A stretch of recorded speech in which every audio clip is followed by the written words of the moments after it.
नाज़रीन, मटियारीअ में गुज़िरियल 15 कलाकनि खां वक़्फ़े सां बरसात जो सिलसिलो जारी आहे। ज़िले जे इलाइक़नि में तेज़ बरसात सबबि मवासिलाती निज़ाम डामाडोल थी वियो आहे।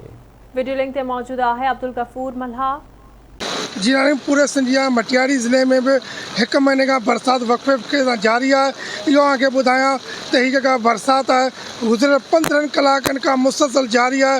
बरसात करे जो पानी मुख़्तलिफ़ जगह ते गॾु थी वियो आहे। इहो बि तव्हांखे ॿुधायां मटियारी ज़िले जा मुख़्तलिफ़ इलाइक़ा आहिनि जिनमें आला, सैदाबाद, भिड़शा, शाहपुर, खैबर, उडेरोलाल में भी हेठां जा इलाइक़ा जेके पानी हेठि अची विया आहिनि।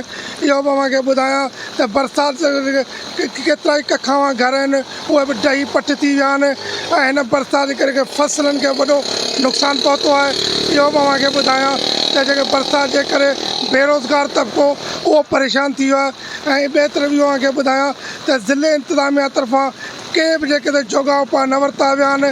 ऐं इहो बि तव्हांखे ॿुधायां त ज़िले इंतिज़ामिया तरफ़ां हीअ जेका बरसाति में बेरोज़गार माण्हू थिया आहिनि उन्हनि जी का बि वार न कई वई आहे। उहे बेयारो मददगार वेठल आहिनि। जी।